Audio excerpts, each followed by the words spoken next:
Hey, H. Jane Harrington here, independent demonstrator with Stampin' Up. I'm going to show you today how to put together My Wonderful Family, your April 2020 Paper Pumpkin Kit. So the kit comes with 8 cards. They're full-sized cards, and there are 4 of each design. So I'm going to show you in this video how to put them together. They're not difficult cards at all. So everyone who subscribes to Paper Pumpkin will get the instructions, but we're going to put those aside for now. So the first thing we're going to need, if you have a Stampin' Pierce mat, go ahead and grab it. What I love about the mats is it gives a very nice stamping surface when you're using photopolymer stamps. So photopolymer stamps are the clear ones, you can see through them. But if you've noticed, compared to red rubber stamps, they don't always give you a perfect image. That's why you may want the surface underneath. It's a little bit soft and spongy, and it gives you a really nice stamping surface. So what you're going to need to get out are your stamp set and your acrylic block. Now in the kit they always give us the adhesives that we need in the form of glue dots, but honestly I like to put the glue dots aside and save them for other embellishments, and I usually prefer to use my Tombow liquid glue and my tape runner, your snail adhesive. So it's a personal preference, but you can use the glue dots if you'd rather. For this video I'm going to be using either one of these.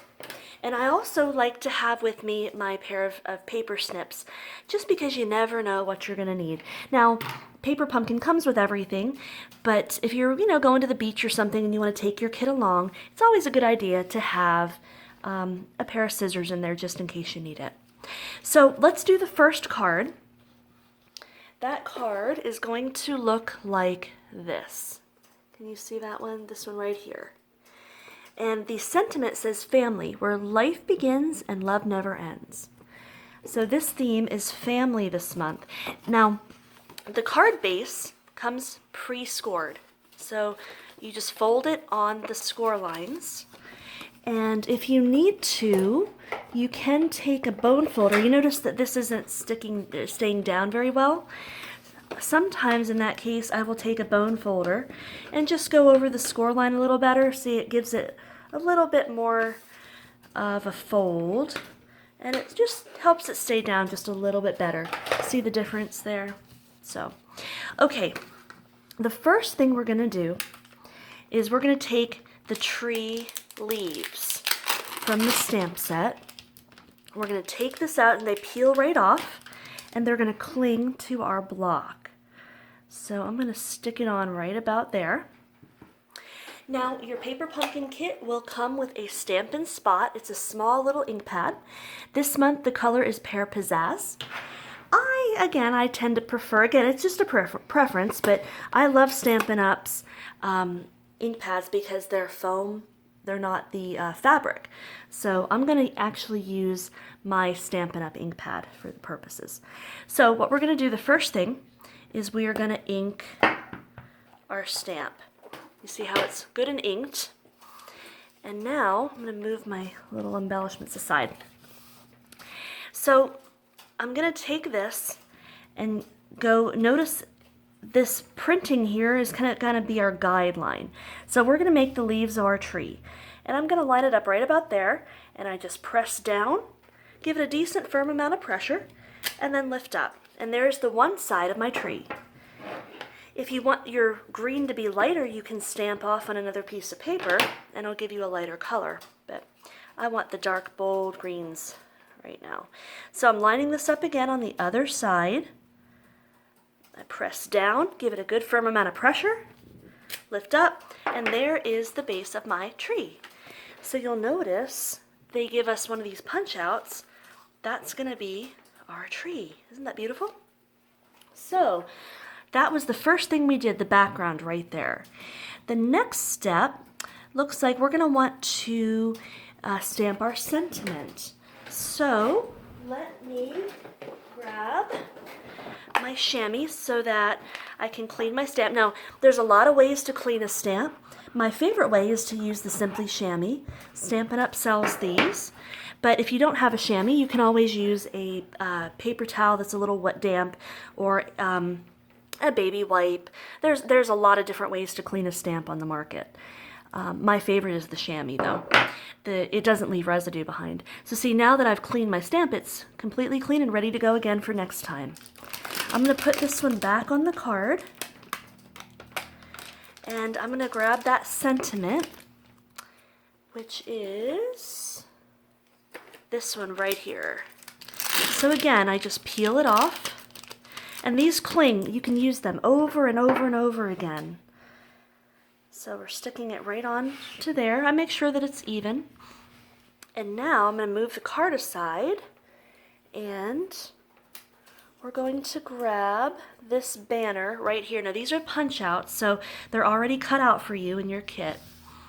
All right, so I'm going to grab my ink pad. Again, I'm just going to ink up my stamp. Doesn't take much. And then I'm going to line it up. Let me make sure you can see it. I'll line it up evenly and press down. Moderate amount of pressure, lift up, and there's my stamped image. Okay, so I always, after every time I use my stamp, I clean it. And now it's ready to go. It's clean and dry, ready to go again. So I'm setting the stamps aside. Now, my stamping for this project is complete. And so I'm seeing on the instructions, here's my instructions here. So we're going to be adhering the tree down at the bottom. Okay, so let me go ahead and grab a little bit of my glue. And again, this is where you would use your glue dots if you don't want to use glue. That is a personal preference. I'm just gluing it right down like so. And then this one, you notice in the picture, this goes behind the banner. Okay, so I'm going to put a line of glue. Now again, these paper pumpkins can be, you don't have to follow the directions. I tell people, if you want to do something different, do it different, because this is just an idea. Now one thing I think I would like to do is I'm going to use my Stampin Dimensionals. You don't have to, you could glue it down as well, but I'm going to take my Dimensionals and I'm going to make this pop up. So I'm going to put a few Dimensionals on the back. This is going to make my banner pop up. I'm going to do 3. And when you peel the backing off, it is adhesive on the back.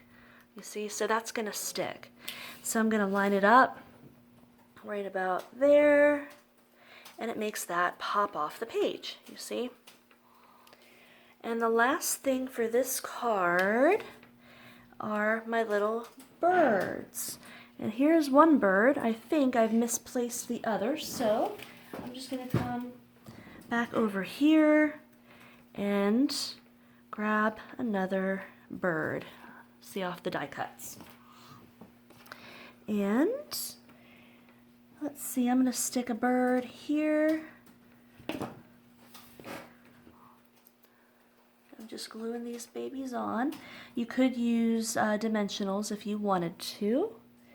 And here's my other bird. I'm just putting a little tiny dot of glue on him. There we go. And there's our family tree. That was a very quick and easy card. And the last element is, here are our little pearls. So we're going to take the yellow ones.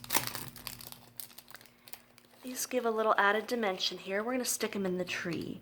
And so a good rule of thumb is to go with an odd number. I'm going to stick one right there.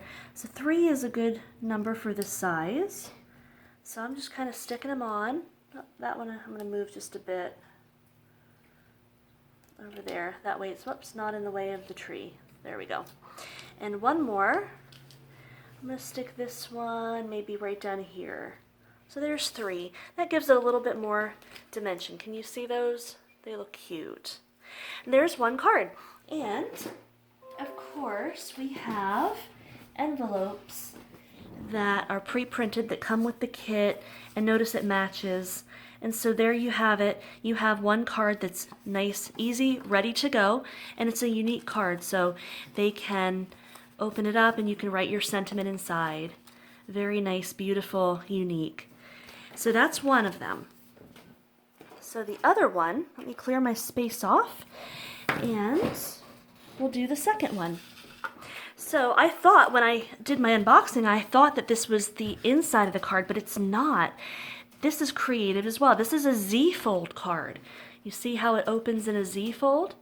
Now, one thing I like to do is you can use this as a template. You can cut your own cardstock in these dimensions, score them on the proper lines, and there you've got a Z-fold card. I'm going to do the same thing I did before. You see how it's popping up?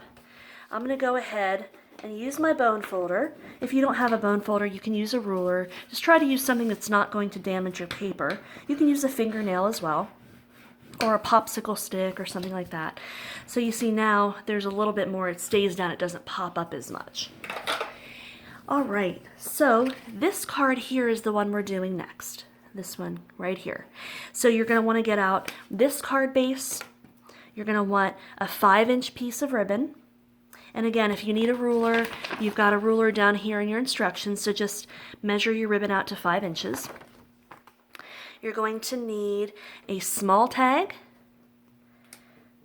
You're going to need this die cut here. And the final thing you will need is your little butterfly. So those are the die cuts you're going to need. The first thing we're going to do is we need to adhere our greeting, the background greeting, onto the card. So we're going to line it up like so, right about there. Now again, I'm going to use my glue. I think the glue personally is stronger. I think it holds better.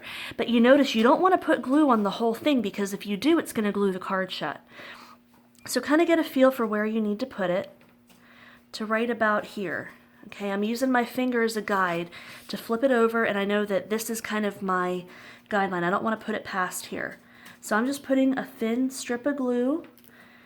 This glue is wonderful. It holds. It's very strong. This is going to last for years and years and years. So I'm just lining this up here. I press it down, and I hold just for a split second, and there we go. Now the sentiment is on the card, you see? And when we open it, that's how it's going to look. So you would write your greeting over on this side, okay? And that covers it up when you fold it. There's our backing. Super easy. If you use the glue dots that come with the kit, I would put probably some in these corners and then maybe some in the middle part, just to make sure that it holds it. The glue dots are very, very strong. Don't get me wrong. I prefer using my glue. So this part is going to go on next. So I'm going to use my glue or tape runner or glue dots, whatever you want to use. I'm just putting thin little strips. You don't want to use too much because it'll bleed out the side. One thing you can do, if you ever want to, you can use a Stampin Sponge. I cut this one into quarters, and you can kind of take some of it and just sponge it on. And that way it's not going to be too thick. You're less likely to have it bleed out. Normally I would have a protective under this, but in the interest of time, I didn't grab one. So, okay, so my glue is on. Now I'm going to just line it up where I want it. You can put it wherever you want. There we go. It is glued down, and there is that part. Simple, simple. The next thing we're going to do is we're going to stamp our sentiment. I'll always be here for you, which is a wonderful sentiment for this time, this day and age in our lives, because everybody needs to know that someone's there for them. Everybody's feeling a little bit cooped up and a little bit isolated, so it's a good little sentiment. Again, using my Pear Pizzazz ink pad, I'm just inking it up very lightly. I line it up where I want it on the tag. Press down, moderate pressure. Lift up. Oh, and it's stuck, so I'll just use my finger. And here's my beautiful sentiment that is stamped perfectly. You see that? So I'm going to move my Stampin' Pierce mat aside, And as always, I always clean my stamps right away because sometimes you might forget. And then if you go to put your stamp in another color, it could muddy up that other color. So I always try to clean them immediately after use, just to be sure that I'm not going to muddy them up. Okay, so the last thing we're gonna do, here I'll move this so that you can see right here.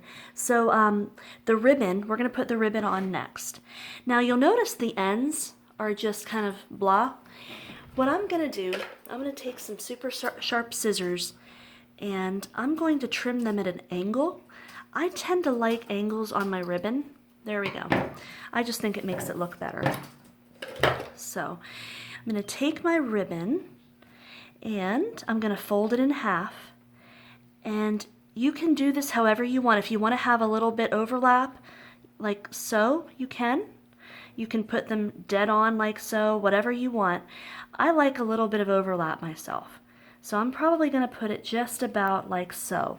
Now, honestly, I've used glue with the ribbon. They actually have ribbon glue. It's very, very thick and strong. But in the interest of time, because it takes a little bit of time to dry, I'm just using my snail adhesive to put a little bit on the back of it.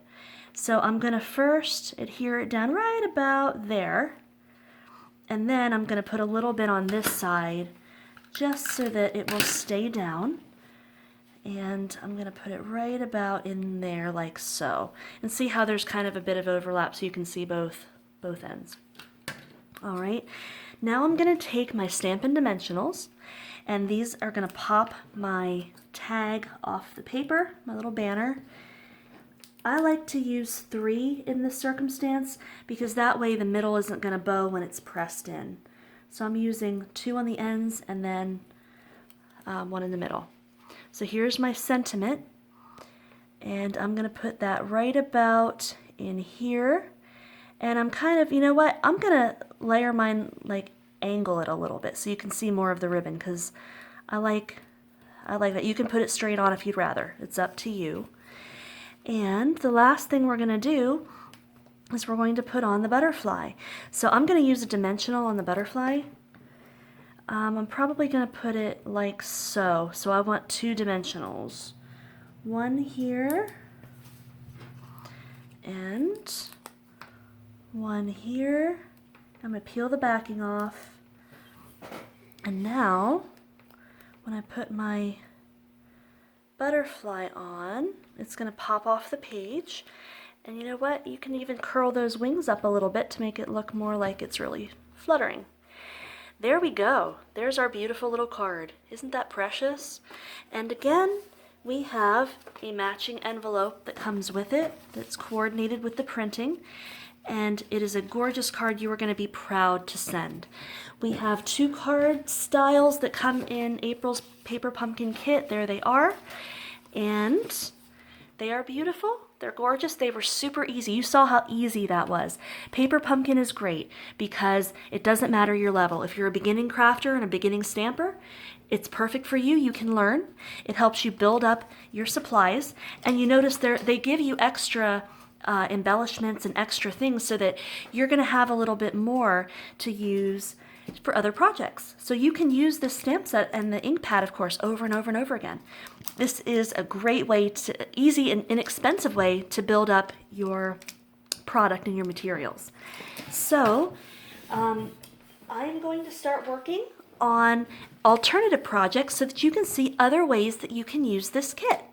I hope that you enjoy your Paper Pumpkin Kit. Get out there, keep stamping, keep crafting, keep smiling. We're all in this together and we're all going to get through it together. Happy stamping, everyone. Bye-bye.